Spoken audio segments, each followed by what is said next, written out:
First of all, to everyone that's just joined, welcome. We'll probably give it another few minutes just to allow any sort of people running slightly behind to join. So we'll start in the next few minutes. But yeah, if you have any questions in the meantime, just pop them in the chat and we'll let you know. But we'll see how sort of people joining in the next couple of minutes before we begin. Thanks.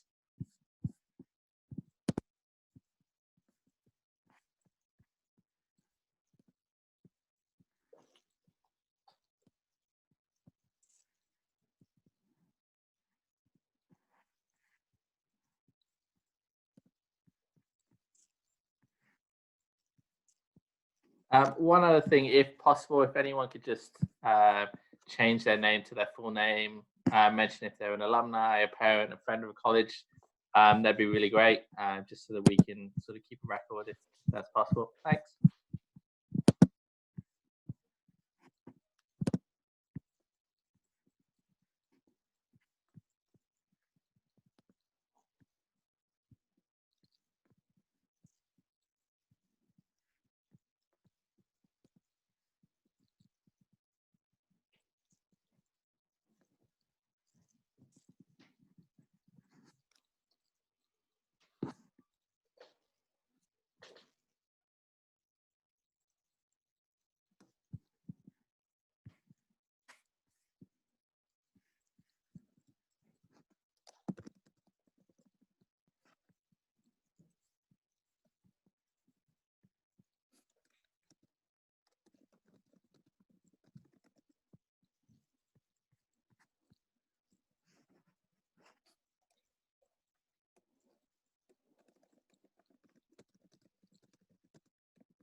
I think we'll give it another minute or so and then we'll begin.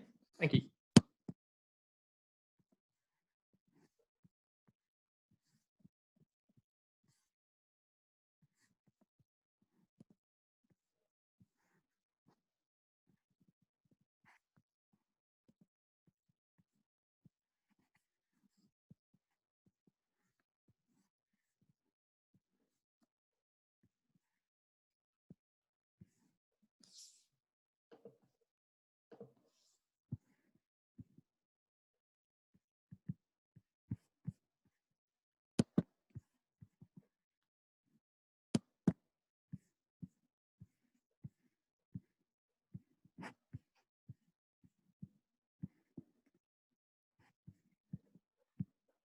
Okay, I think we'll just begin now.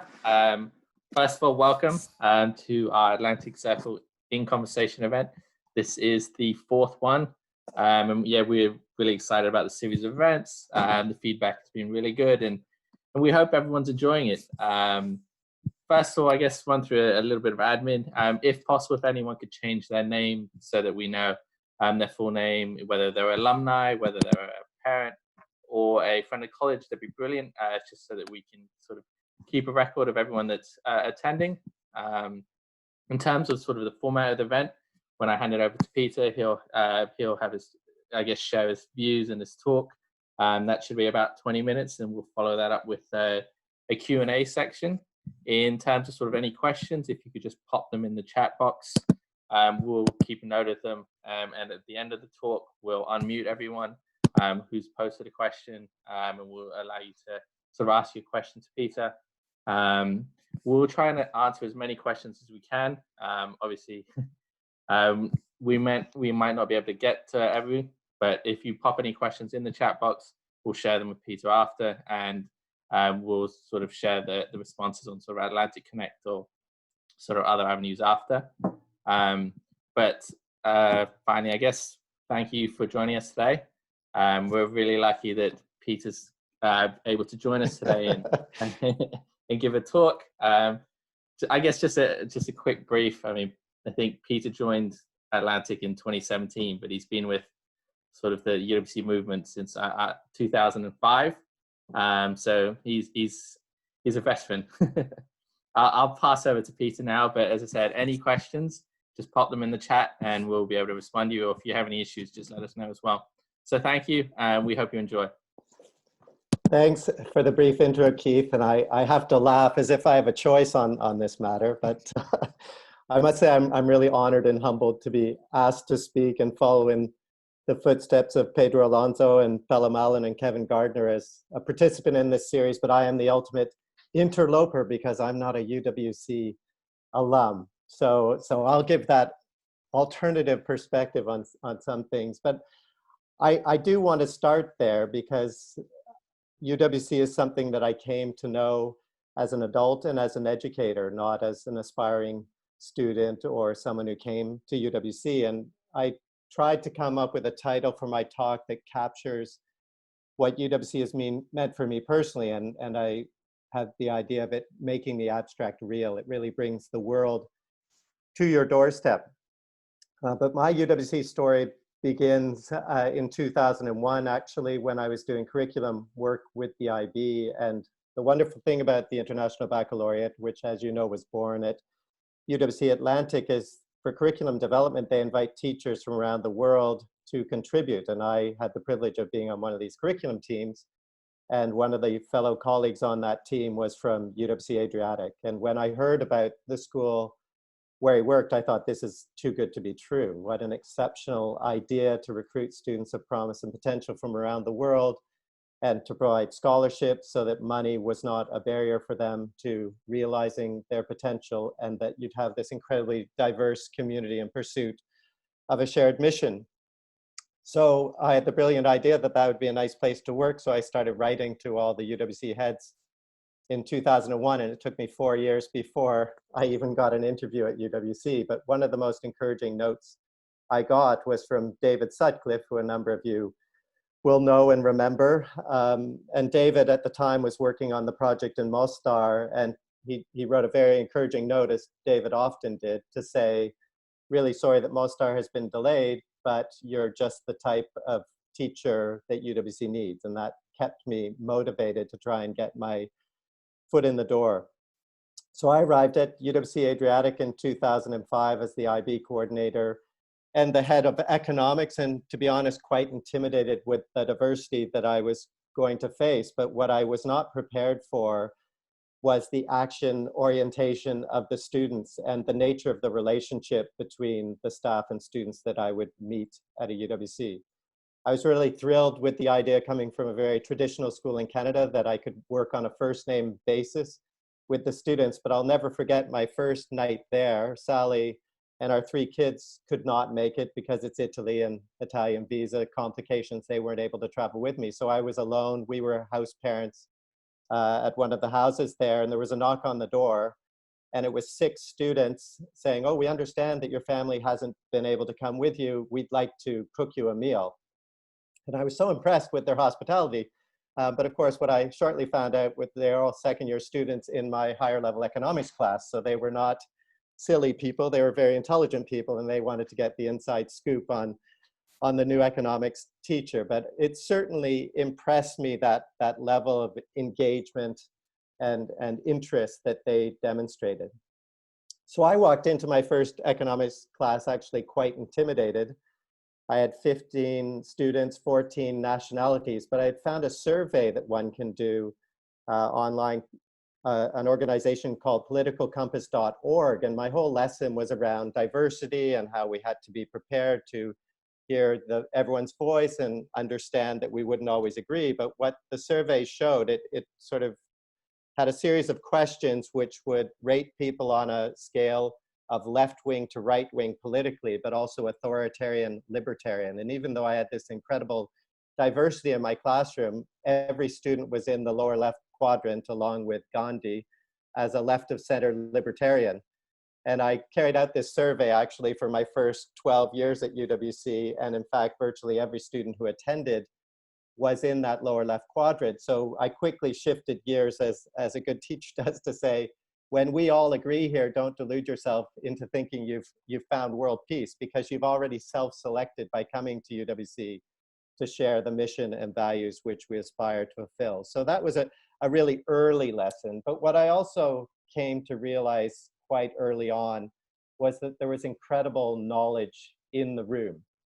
And that wasn't just in the classroom, that was in the assembly hall, that was in the residence halls, that was in the village, wherever I went. And that it really was incumbent upon me to take advantage of that knowledge in the room, that I had as much to learn from the students as they had to learn from me, that I had a very particular perspective on the world, having grown up in Canada in a middle-class house in the suburbs of Toronto. And so that I really started to think more critically about how to take advantage of the knowledge in the room. And I remember my brave moment in my second year, I decided as an economics teacher that I wanted to do a unit on corruption.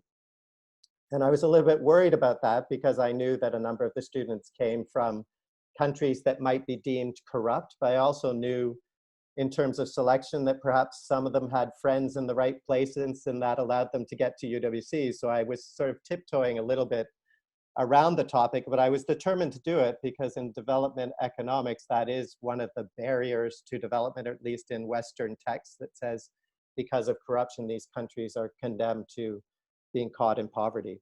But what really surprised me is that it took us about a week to define corruption. What is corruption, and what is corrupt in your country versus corrupt in my country, which was a perspective I had never imagined thinking about. I thought defining corruption would be quite straightforward. And that reminded me once again that listening for understanding is really essential at a UWC. And so that's a message I really try and deliver to the students and to the staff. And I think it really is one of the wonderful aspects of a UWC community, is that the students and the staff are genuinely curious about each other. And curiosity goes a long way. But if we fast forward 3 years, it was August 29th of 2008 when the board of UWC Adriatic, or the Concilio as it was known, took the decision that the head at the time and the chair of the board at the time should both be asked to leave because they were in this death spiral conflict with each other and they couldn't agree on anything. So they decided they'd get rid of both of those guys and they'd appoint me as the incoming head. Now, Adriatic is a much smaller college than UWC Atlantic. It's only about 180 students. So the leadership team was the head and the deputy head, and I was the deputy head. I was also still a house parent. So I was effectively the leadership team on the 29th of August. And for those of you who have worked at schools, that's not the time to be recruiting a deputy head to the college. So I instead turned to the students. I called an assembly of the second years and said, this has just happened. I have the great honor of now being Il Magnifico Rettore, which is the best title I've ever had for a job I've held, but that I need your help because I will not be able to recruit a deputy head. I will not be able to recruit a director of studies. So I'm going to be turning to you as the leaders of the college. Now, I had a good rapport with the students, or I'd like to believe I had a good rapport to the students, but I had never imagined how they would respond to that because we were in the middle of our week of induction, and as seems to be the tradition at many UWCs, you finish the induction week with a nice party, preferably at a pub, or in the case of Adriatic, at a place called Mickey Mouse, which was a bar just off the piazza in Duino. And I said, you know, it'd be really great if you didn't finish this lovely week of induction by inducting your first years to Mickey Mouse. Maybe you could wait a little bit for that. I don't mind you having a party, but it was always embarrassing that on the first weekend, they'd spill into the piazza and all the nonni of Duino would right to the head and complain about these students who can't control themselves. So the tradition as well in that first weekend was the head would go around and lock up all the buildings, because Duino is embedded in a village. It's not a campus like we have here at UWC Atlantic. So my wife and I took our lovely Italian dog Luna and walked through the village, locking up buildings. And then we arrived in the piazza, and I looked over to Mickey Mouse, and it was closed. And in fact, the students had not only respected my request not to have a wild party in Mickey Mouse, they had decided not to have a party at all. And that was not my expectation, but it certainly was a signal to me that we were in this together. So I've always relied on the students in terms of my leadership of UWC. And I think Kurt Hahn's brilliance, as those of you who experienced your time here at UWC Atlantic or other UWCs, is that if you give teenagers of the age that we have our students trust and authentic responsibility, they will respond. But it must be authentic responsibility that is given, because the teenage brain actually is the maximum capacity brain. I don't know if Hahn realized that, but he clearly understood teenagers. And one of the things that brain is able to do is decide whether the adults are full of it or they're actually being authentic.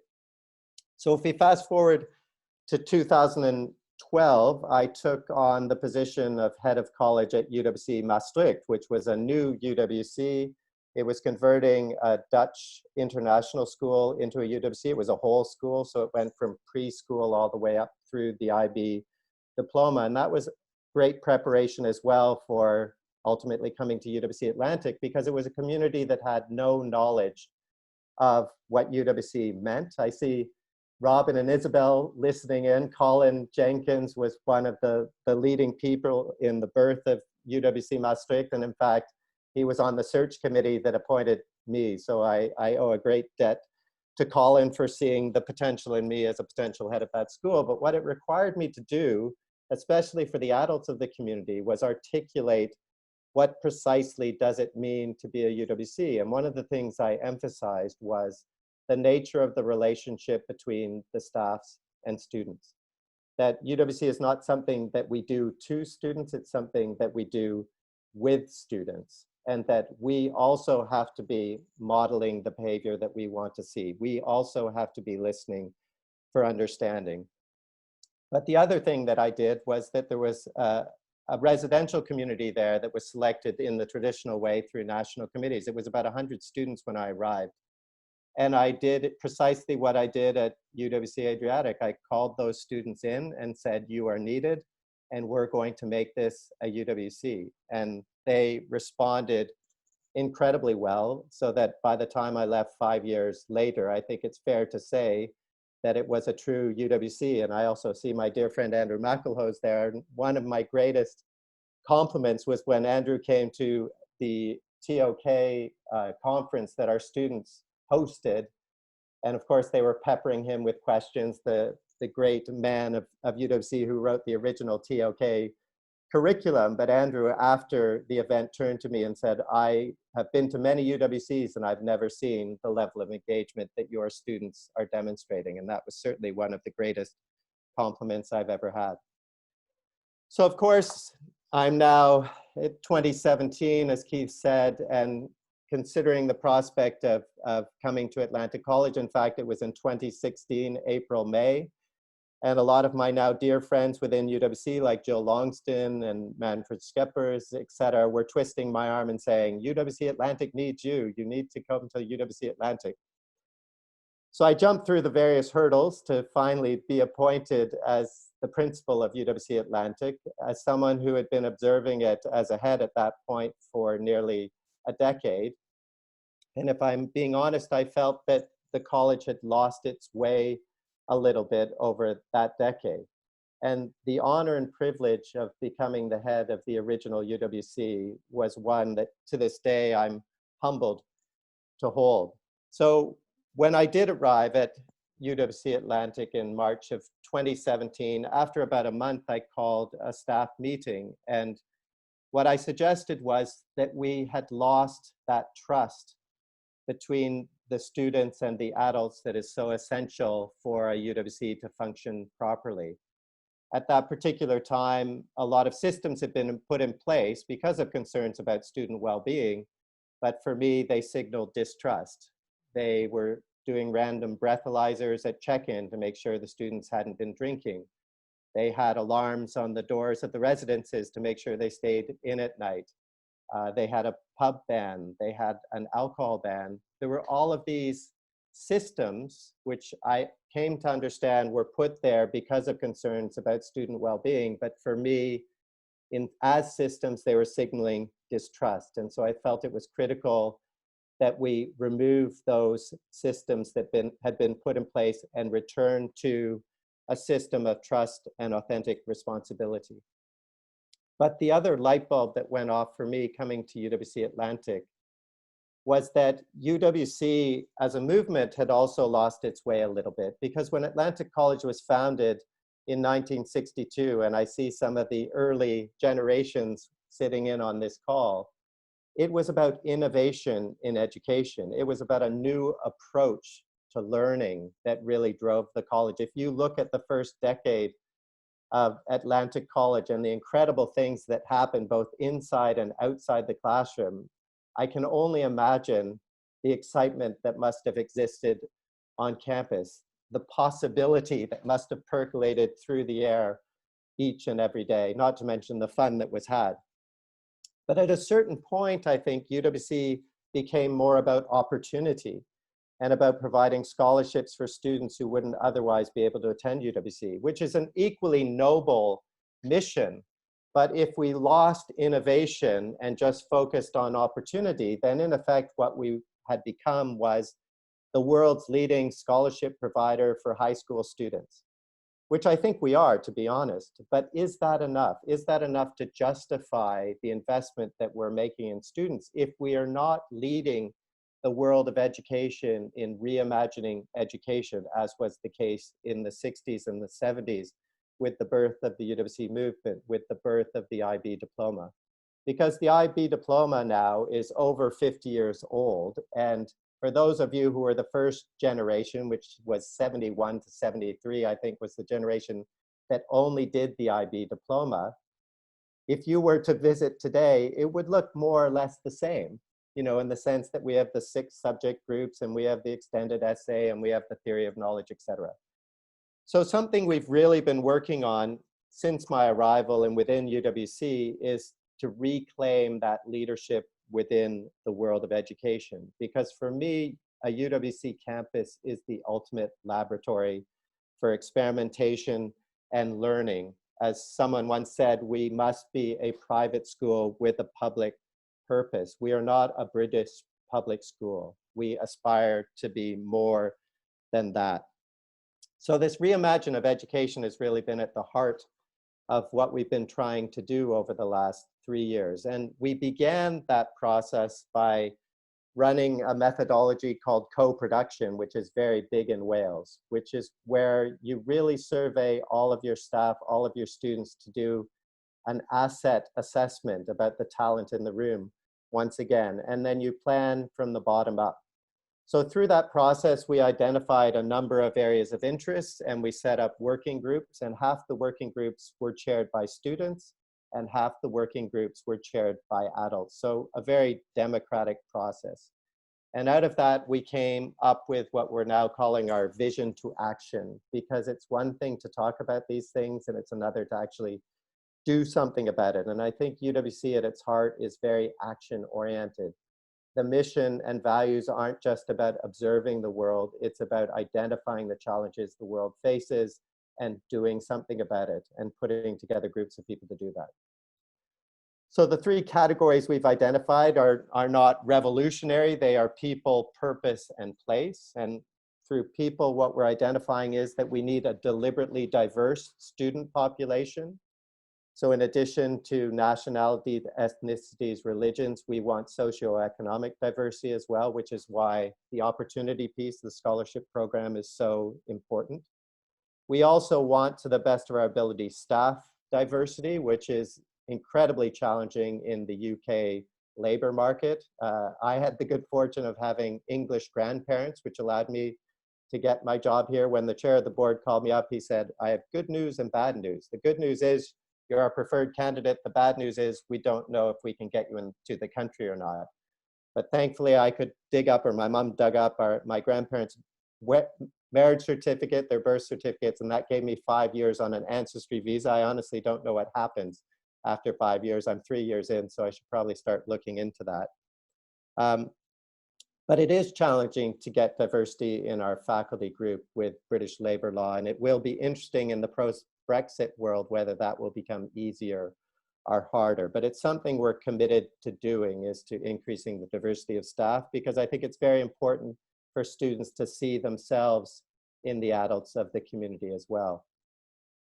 The other people piece of the strategy, which I think had been long forgotten, was the alumni group. One of the reasons why we're doing things like this initiative is to really reconnect with alumni, to really tap into the time and talent of alumni. And in fact, next week will be our second annual Alumni Project Week, which was a very deliberate move to try and get alumni more involved in our curriculum development. And with each unit that we're developing for our new curriculum, we have alumni advisors helping and supporting us, bringing expertise from the field. So whereas I cannot promise that we won't continue to ask you for money, I can promise that we'll ask you for other things as well, and in particular, your expertise in supporting the growth and direction of the college. The purpose aspect of the strategic plan really was to highlight the innovation piece, because we are incredibly well respected as a college within the world of education and as a movement. So we've reestablished our ties with the IB to the point that the Director General of the IB called me up before they made the decision to cancel the exams for this May because of the COVID-19 to get my impression and our impression of how that would impact our students. I'm on bi-weekly calls with the director of IB World Schools where we're exchanging ideas about the direction the IB can go. And they're quite open to us being once again the research and development wing of the International Baccalaureate as we were at the very outset. And then finally, place speaks to this exceptional campus that we call our home.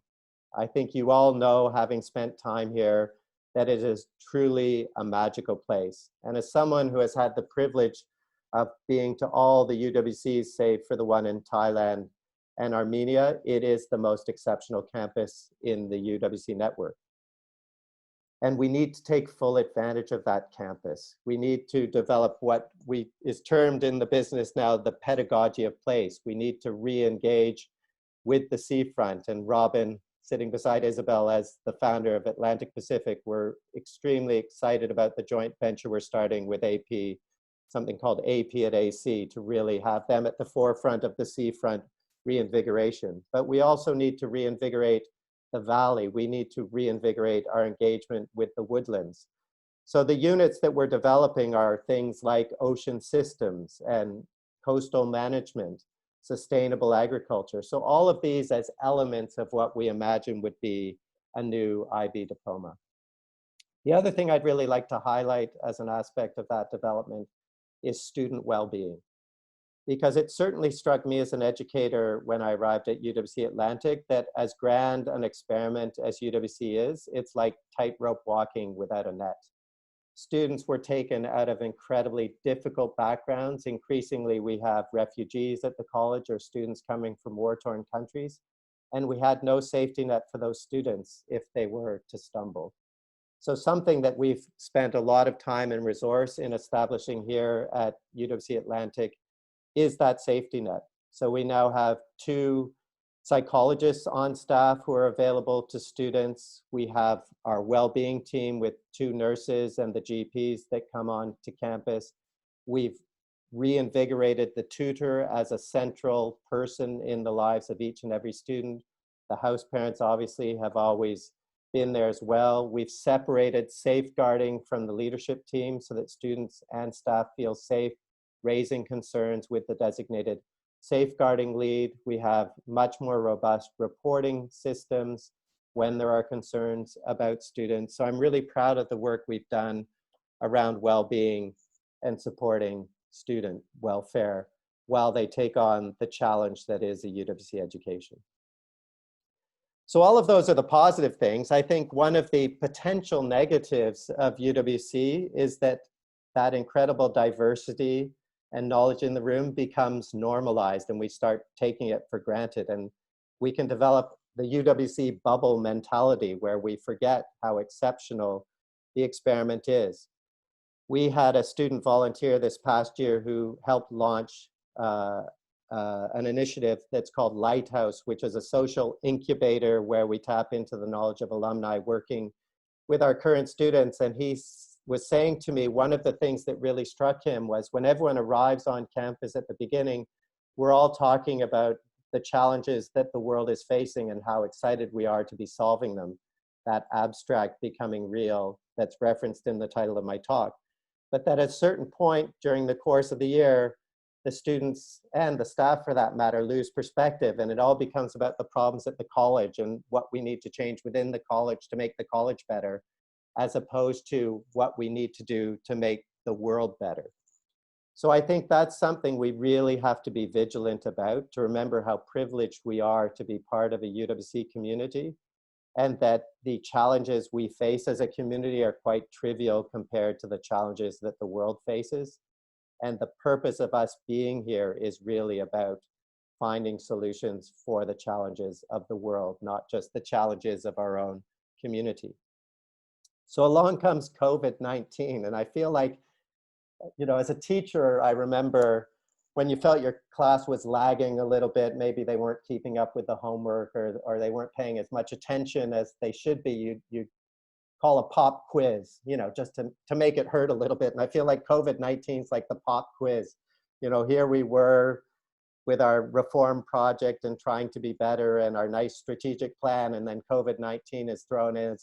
You want a challenge, you want a test? Do you want to see how well those new teams are working or those new systems are that you have put in place? Well, we're going to stress test it with COVID-19.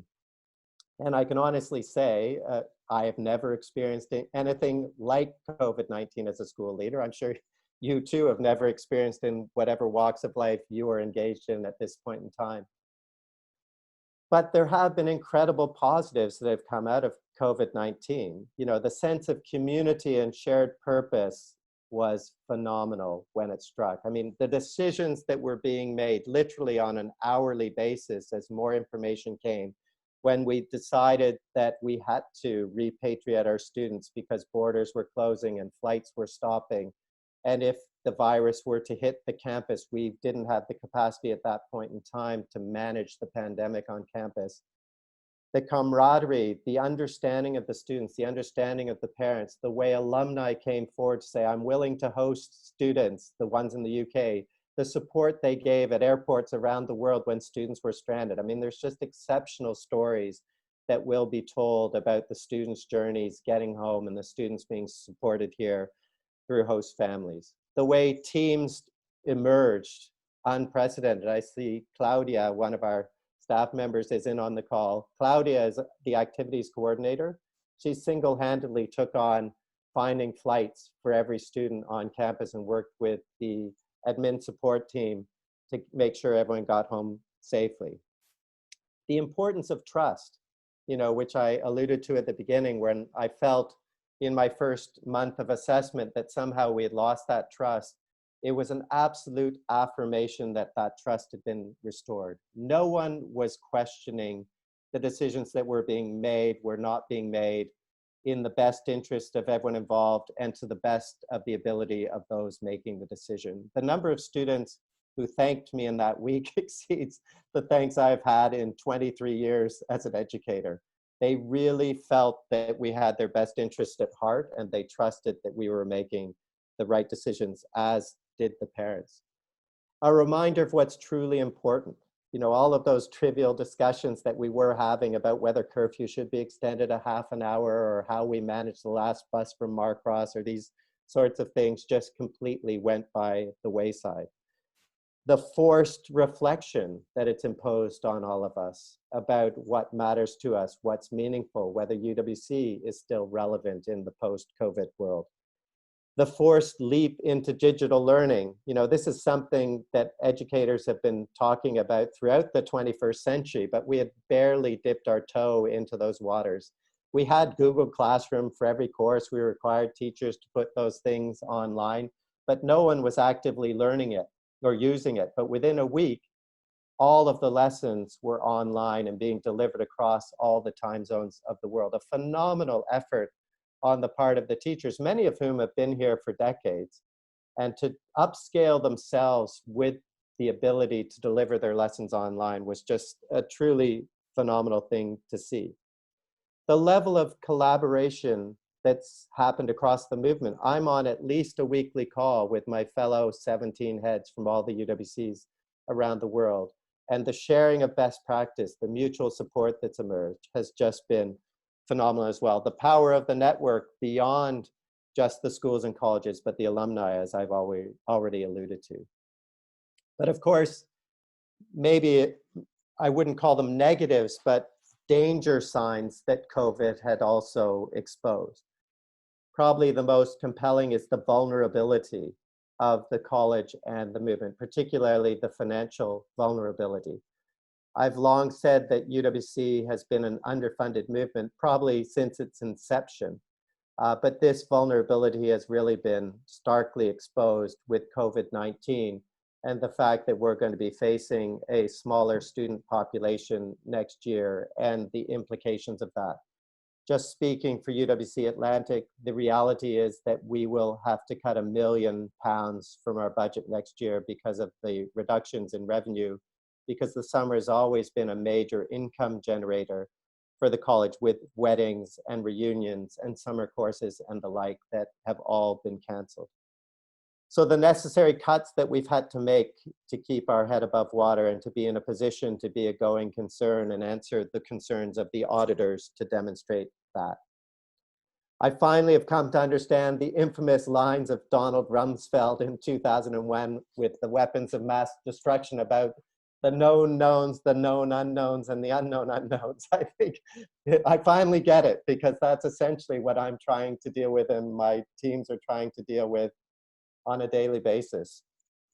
So for those of you who know me, you know I love my metaphors and I often mix them up, but the image that comes to mind is like we're in a hot air balloon and we're approaching a mountain that we have to get over. So we have to throw some ballast out of the basket in order to get over that mountain, but we want to make sure that we don't throw the wrong ballast overboard.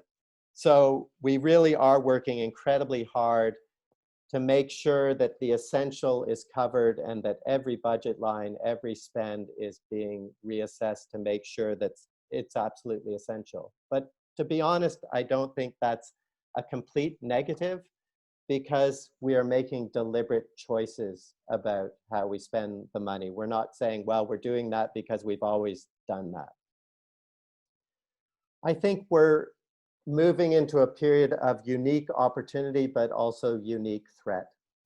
As many of you who follow the news are seeing, the blame game is beginning, especially in a certain country that is south of the one that I used to live in. A crisis which has the potential to unite us in our shared humanity and vulnerability. And I think that's a key word in this, and instead at risk of becoming, you know, a political football that may in fact divide and dehumanize us. And I think for me, that's once again why this theme of making the abstract real, the only way it can work in that way is if you dehumanize your fellow world citizens. And if you keep the abstract real, that is an impossibility. So we have to remember that the abstract is indeed real, and that we must listen for understanding if we are going to serve as the difference makers we all aspire to be. So that's the message which I think our students fundamentally believe in and has been reinforced by COVID-19. So we are hoping for the best.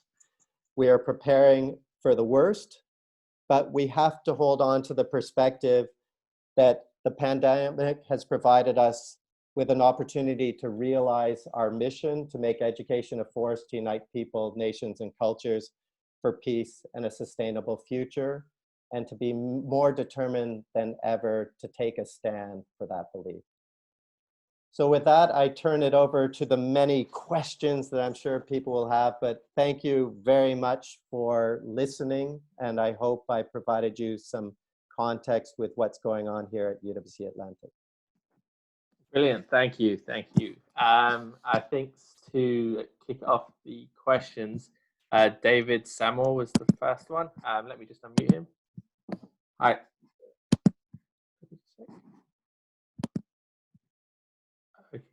Hi, David, can you hear us?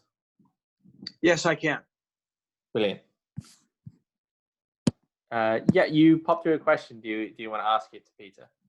The question basically revolves around rebuilding the trust that you mentioned when you first arrived back at AC, now as headmaster. And my question relates to the services that back in the early days, the rescue services and community services were central to building trust, not only between the faculty and the students, but also within the community, because it was a shared, significant work that built responsibility, and they depended mutually upon one another. So the question is, in your opinion, now as principal, going forward, what are some of the strategies beyond the ones you've mentioned there that might involve community and significant work to develop and continue to build the trust that was lacking when you first arrived? Thanks for the question. I think, David, the trust that had broken down, as far as I was concerned, was that the staff were heavily involved in certain areas and absent in other areas. So I think it is key that we are involved in as many areas as possible. My sense is you're referring in particular to the rescue services and the fact that second years, trained the first years, and that tradition of second years playing a leading role in induction of the first years and basically passing on their knowledge. And there's no better way to learn something than to try and teach someone else that particular skill or knowledge. So services do remain at the heart of UWC. It's rescue services, as was the case at the beginning with Cliff, Beach, and Sea Rescue, are not possible from the perspective that we are the primary rescue service. We still train students as lifeguards, as beach lifeguards, so they acquire the skills involved in that, but the requirements in terms of the level of training and qualification, Robin could speak to this as well, in terms of the boat skills as well, are at a level that our students do not have the sufficient qualification for that to be recognized by external authorities. But I think the bigger point that you make is our engagement with the community, and a lot of community service still continues where the community comes onto campus or we go out to campus, whether that be teaching the local school children how to swim, going into local primary schools, working within the homes for the elderly in the community, working with the Marcross community about how to better manage that situation so the students are respectful. There is a level of engagement with the local community, but I think the trust you're speaking about really is the trust that was given to students to be leaders, and I think that's expressed through the governance that we have for the college. So we have committees throughout the college. We have the Student Council, but we also have the Peace Council, the Wellbeing Council, et cetera, where the students are in fact overseeing many aspects of college life. Thank you. Yeah, thanks a lot. Thank you, David. Next up, we have David Kay. Let me just unmute. Hi, David, can you hear us? Yes, I can. Can you hear me? Yeah, we can. Brilliant. Sure. I'd first like to say how much I appreciate whoever has worked to organize these, and getting to hear Peter and other people in the series as an alumni. It's a great way to be able to reconnect. My question for Peter is, it's really, thinking about some of the things that we're highlighting in terms of the college's longstanding emphasis on diversity, and at the same time, the need to rise to the challenges of, the current moment, which are different in many ways than they were when I was at Atlantic College. And in particular, I'm taking note of, within the country south of where you were, which you referred to earlier, the polarization culturally, politically, which is happening, which is not hardly unique to this country. And indeed, something I didn't put in my comment, I think there's a direct growing challenge to the very notion of globalization, which in some ways United World College stands for, as its flagship kind of ideology. So I'm just wondering how you think of that challenge in the context of what you noted early on in your talk about all of the students locating themselves in that lower left quadrant, where I'm guessing most of the people on this call also or would self-identify. So, and Yeah. I speak as someone who's now a trained mediator who's trying to figure out how to bridge differences. So, which is something which is I think also part of the the core central ideas of some of United World College's thoughts and your emphasis on really careful listening and so on as well. Yeah, I think it's a really good question, and to be honest, one that isn't asked enough at the UWC level. One of the unique selling points of UWC is the National Committee Network. There's national committees in over 150 countries around the world, and they're the primary means through which a student is offered a place at a UWC. But it's those national committees that decide if a student is worthy of studying at a UWC, and they're primarily run by alumni, and we all have a tendency to select in our image. And I think one of the interesting things about Maastricht, because it also had day students, 20% of the population there were NATO kids, so they're like soldiers' children. So they tended not to be in the lower left quadrant, or at least as predominantly in the lower left quadrant. And I remember some of the National Committee residential students, as is typical now at a UWC, had a gender blender day, and they were cross-dressing, etc. And one of the NATO kids called them something that would not be politically correct, and the students was very upset.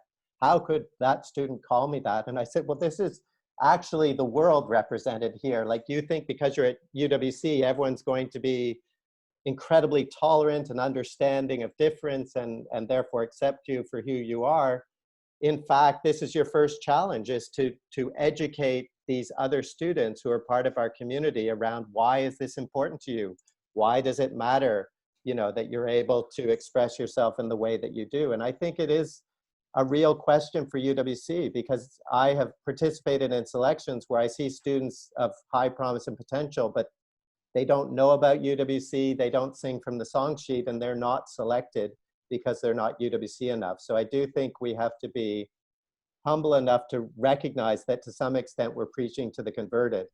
And if we are preaching to the converted, we better make sure that we're willing to go into those communities and have difficult conversation and listen, as you said, for understanding for those other perspectives. Because to be a Trump supporter on a UWC campus, can you imagine? It would not be an easy task. And I think a group of students who face that particularly are the Israeli students, because every Israeli who's at a UWC, in effect, is expected to defend the policies of their country. Whereas, in fact, most Israelis who apply for UWC are actually very pro-Palestinian. So it's this assumption that's made even at UWC that because you come from a certain part of the world, you will have certain views. So I think, in fact, there's a lot of work to be done on that. So one of the courses, or a couple of the courses that we're developing as part of this new curriculum idea, is about dialogue. So one of them is called Dialogue Across Difference. So understanding, how to hear what the other people are saying. Another one's called Dialogue and Peacemaking, because I think we also assume a lot of these things are going to happen almost by osmosis by attending a UWC. Like, we'll have intercultural understanding if we put 4 students in a room from 4 different countries, versus giving them the competencies to truly develop intercultural understanding. So I think it is about being more deliberate about some of these ideas so that we make sure the learning takes place. Brilliant, thank you. Next up, we have Pippa Trench. Hi, Pippa. Yeah, hi, can you hear me? Yes, we can. Great, thanks for this opportunity. It's super interesting to hear this dialogue and all the different voices. My question is more immediate, if you like. I am a parent of an alum and a current student, and what I've seen as in a moment of crisis, an emphasis on teaching, which has obviously been incredibly important because the kids need their IB as they're moving forward. My question is, how is the college preparing, or UWC as a whole, preparing for the possibility that students may not be allowed back onto campus, or some students may not be allowed to get back into campus? And I think what's very clear is a lot of the magic that happens in the UWC is this moment when students come together, and that's the sort of chemistry, not just students coming together, but teachers and that sort of community being created. So I'm just wondering what's in the pipeline, what's being planned, what's being thought about in terms of whether that moment that no one wants to happen happens, and there's a second spike and kids aren't allowed back into campus, and how can we make this more than an online IB course and really think about what an online UWC that respects and responds to the mission and vision of what UWC is trying to achieve. What would that look like with kids sitting in their rooms on their computers all day? Yeah, brilliant question, Pippa, and lovely to see you. And I hope you caught the leaver ceremony last weekend. I thought Kai's performance with his fellow students was brilliant, and shows that it is possible, even virtually, to perform as a group around the world. So a beautiful musical performance. But that, to answer your question directly, that's where the power of the movement is really starting to emerge. So I'm on the UWC International Board as the chair of the heads, and we have a education reform steering group. And as part of that, we have 3 work streams. One is online, the other is education reform, and the third is well-being. And they are preparing, those working groups are preparing papers for the board meeting, which is the last weekend, UWC International Board meeting, which is the last weekend of June.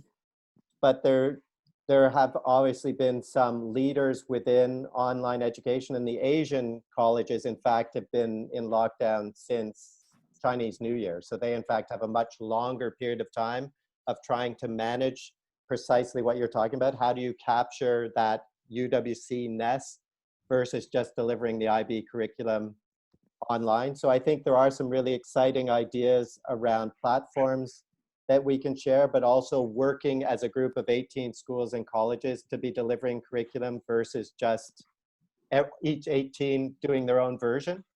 And in fact, part of my conversation with the IB is getting them to recognize that shared online learning across the 18 would be recognized as equivalent as taught at a school and college. And the IB has given us license to pursue that as a pilot. So that's something that's being planned, if it should be the case that we have to continue in the fall with some online learning, depending on parts of the world, that we could do it better by time zone. So rather than everyone trying to cover 15 time zones, that we could have an Asia Pacific version, a European version, an America's version, et cetera, but also look for those opportunities for effectively co-curricular work, beyond the IB syllabus. And I think UWC Southeast Asia has developed some interesting platforms for expedition, even within Singapore, like sort of worksheets almost about how you could put together a group to experience these sorts of things. So it's definitely something that people much brighter than I am are thinking about. And I think there will be specific programs that will be in place in time for the start of the next academic year. Okay. Brilliant, thank you. We actually have had a couple questions come in from the class of 1970. What percentage of AC students are in receipt of scholarships, and how does that compare with the other UWCs? As well as, is the level of scholarship students currently attending AC of concern to the board in terms of maintaining the culture and the diversity of the college? Well, we have our incoming chair of the board on this call, so maybe she can answer the board question. But I think last year, 42% of our budget was funded through philanthropy. So that gives you a sense in terms of the income streams. We have parental contributions, we have philanthropy, and then we have commercial income. And commercial income would be about 5% of the budget. So about half of our income stream is from parental contributions. So how does that compare to other UWCs? If I'm honest with you, we're on the wrong side of that equation. The most generous UWC in terms of scholarship provision would be Robert Bosch College in Freiburg, where 90% of the income is generated through philanthropy. The other end of the spectrum would be Changshu, China, which has a higher percentage than we do in terms of income from parental contributions. The schools I'll put off as separate because they have day populations and obviously a much higher percentage of their income coming from fees. So relative to UWC, if I'd say there's probably about a dozen two-year colleges, we'd be in the top 2 of the percentage of income that comes from fees relative to the other UWCs. I think, as I tried to articulate at the beginning in terms of the people piece and the students and the diversity, a commitment of our strategic plan was within 3 years to be up to 50% of our income from philanthropy, which obviously was a pre-COVID target, but one we're very committed to because we recognize that the socioeconomic diversity of UWC Atlantic is under threat, and that's an essential aspect of the communities that we're trying to construct here. Jill, I don't know if you want to add anything from the board perspective. 1 sec. Yeah, Jill's unmuted now. Thank you, Peter. And firstly, thanks everybody for joining this call and taking time out to learn about more about where we're at with UWC Atlantic right now. To specifically answer the question, as Peter alluded to earlier, we've got this vision to action strategy, and within that is the goal to increase the number of scholarships as a percentage of total revenue. We totally want to get there with this. I mean, I am absolutely on a mission to make sure that we increase our scholarship provision. I think all of us know the importance of the deliberate diversity, the uniting people, nations and cultures. At the bottom, at the end of it, if we don't underpin that with scholarship provision, then we're not going to deliver. So to me, it's absolutely fundamental. I know there's a lot of donors on the call today, and I just want to say a huge thank you. Our donor base is solid, and we have an incredibly loyal number of alumni and regular larger major donors, but we need to get it up. So whatever anybody can do to help, really, it would be key if we could do that now. I mean, we have students now, for example, who we're desperate to bring to the college for starting in 2020, entering September, that we don't have funding for. So it's something to me that's been slipping down for years and years over time, but certainly that's what we want to contribute. I've just seen a question coming in about the number of students alumni who contribute. There are a lot of alumni who give currently to national committees. We have, of the 3,000 volunteers around the movement, we have a phenomenal number of Atlantic alumni who give their time, their treasure and their talent to national committees. And there are a lot who also give through UWC Atlantic. But I'm on a mission to try and increase that in whatever shape or form we can, whether it's class scholarships, whether it's you didn't come to the reunion and maybe you can give that funding that you would have used to pay for flights to come over. But if we can all just think about how we can give back, I think that would be really good. Now is the time more than ever. Thank you. Excellent. Next up, we have Elder. Let me just unmute. Hi, Elder.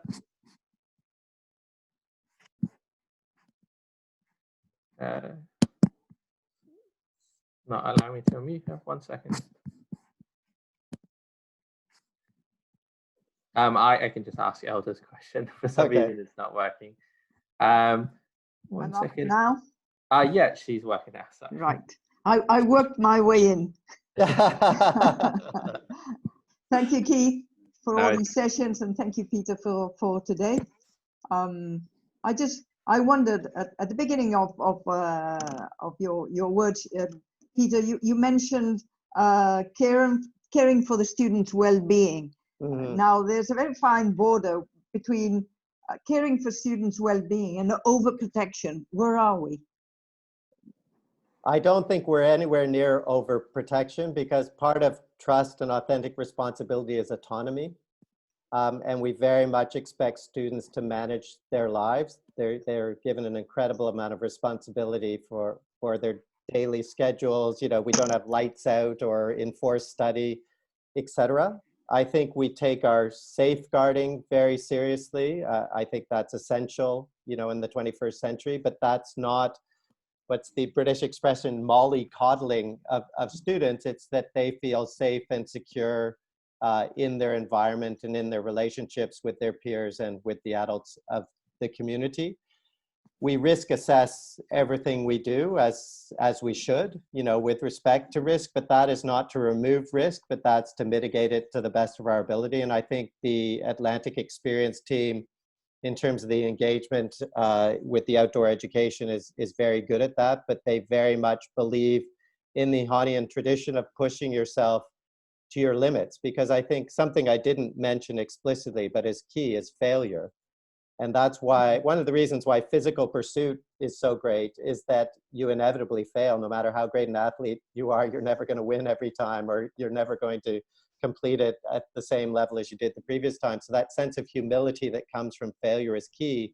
But in other aspects, we really are much more wary of failure, particularly in the academic realm. So assessment and how we assess what we value is critically important. So one of the things that we've introduced over the last number of years is effort and engagement as the most important measure.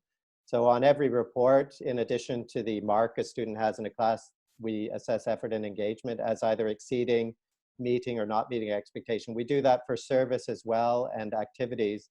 And that's what leads to students being called into my office, is if they're not putting in the effort, because that's obviously something they can control. But I think if you spoke to current students, they think they have a lot of autonomy, a lot of independence, and I don't think there's this sense that we're over protecting them. I think it's potentially safe to say that parents today are more overly protective than certainly your generation was. That's a new aspect. When I arrived at UWC 15 years ago, one of my great thrills was that I didn't have to deal with parents. I hate to say that for parents who are on the call. And I went through the national committees, but it is now very much the expectation of parents that they're on regular contact with the college, with the teachers, with their students. And that's just added a whole new dimension to how we manage the school. Brilliant, thank you. I think we are sort of running out of time, so we'll just have one more question.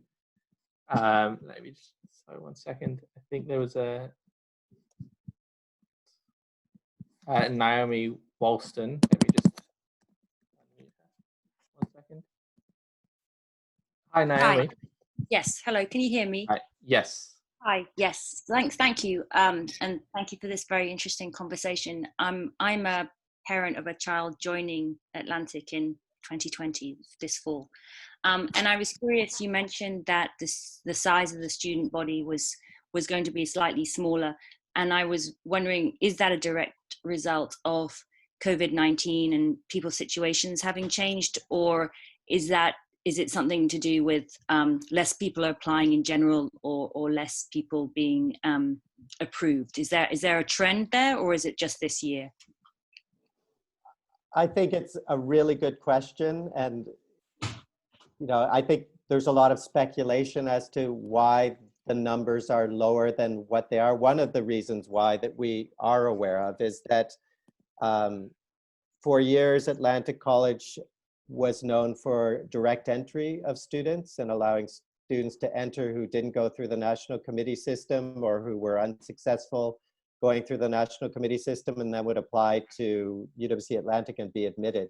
And we've been very disciplined since my arrival to fully support the national committee system. So for the 2020 entry year, no students had direct entry. They came either through the global selection program, which is run by the national committee system or through their national committees within their country. So we did see a slight drop off in terms of student numbers because the global selection program did not run as smoothly as was anticipated, but it is certainly the case, given that nominations from national committees run up through April, that we did not see the usual numbers coming through in February and March and April as we would normally anticipate. So whereas we would normally have a student population of about 360 students, right now in terms of enrolled students, we're about 310 students. So that's what I meant with a smaller student population. Brilliant, thank you. I think we probably do have time, but this is the last question from Anya. Hi, Anya. Hello, I am an alum from 2016, and I am just curious. I think something kind of upon reflection after leaving AC, and like I loved the experience, I'm very grateful for it, but I think just kind of after meeting lots of other alumni and visiting a few other UWCs, I think something, and I don't know whether this is necessarily because of the student makeup of AC, just in terms of like the socioeconomic differences compared to the other UWCs, but I was just wondering, well, I think something that struck me is that I think upon reflection, I think there were many ways that we acted in kind of like an entitled boarding school type of way. And I think it is something that I regret we as students didn't do enough to kind of help ourselves fix that problem. And I was just wondering, like, is AC pursuing ways to kind of shift that culture, you know, even in terms of, like, I know that at Pearson, they have a system where the students work in the kitchen with the people who serve the food and cook the food and clean up the kitchen and like clean up the dining hall. And I think even just little shifts like that, is AC pursuing actions that in any way in that like direction, just to try and like change the culture so that it's not, you know, similar to elite boarding schools in the UK, but more really going back to what UWC I think is at its core and really building that community. I really appreciate your observation and comment. And as you can imagine, in my journey, UWC Adriatic was 100% scholarship UWC, so the demographic was very different there. And at Maastricht, with the residential population, 75% of those students also were on scholarship, so it was a different demographic. I don't think the fact that many students have access to money is the issue. I think it's that there's an expectation that they should be able to live with that access to money. So something I do say to parents, and in fact, for the first time with COVID, we've been running town halls for incoming students, is to say, don't give your student more than £50 a month at the maximum in terms of spending money. Because I think one of the things that shifted even back from the day, because AC has always had students who come from privileged backgrounds, but there used to be something called the college bank, which really restricted the amount of money, spending money each student would have, and that was the only way you'd get money. But now with plastic and the fact that students have their debit cards and they can go into Lantwit and get money out, it's much more difficult to monitor that. But it is something that we explicitly talk about in our joining papers now. And the fact that deliberate diversity means we have students coming from incredibly difficult backgrounds. We have multiple refugees as part of the student population, students coming from war-torn countries, and that it is really obscene for them to be exposed to some of the spending habits of some of our students. So it is something that we definitely talk about explicitly now. I don't know if that was the case in your time, and that we're really working with families in particular to not give as much money to their students so that they live within the means of what the college provides. Because as you'll remember, it's a lot. You know, you get 3 meals a day, you get house supplies every night. Like, there really isn't a need for a lot of extra spending money for our students. So that's definitely something that we're talking a lot more about. And I think the students are becoming more sensitive to it, but I do think it's an unintended consequence of having a significant percentage of students as B pairs, is that they have never lived without access to spending money, you know, as other students would. Brilliant. Thank you, Peter. So I think sort of that's all the time we have today. For any questions that we didn't get a chance to answer yet, we'll put them together and we'll pop them across to Peter. I know what my homework is going to be. we'll be sharing sort of responses on Atlantic Connect and everything for people to have a look at. If you have any other sort of follow-up questions, do pop them through. My colleague Magda will be sending across a follow-up email with sort of feedback, as well as if you have any suggestions for future talks or your thoughts on how this has went. We have another talk starting next Thursday, starting at 4 o'clock at the same time. Further details of that should be out in the next day or two, but we'll share them with you shortly. Finally, thank you for taking the time to join us today. As I said at the beginning, we're really excited about this initiative. Feedback we've been getting is really good, and we're really enjoying it. Thank you, Peter, for taking the time and for the talk. So we hope everyone enjoyed. We'll be sending out sort of follow-ups. And yeah, please do let us know if you have any questions. Thank you. Thanks, Keith. Thanks, everybody. Thanks a lot. Cheers. Thank you very much, everyone.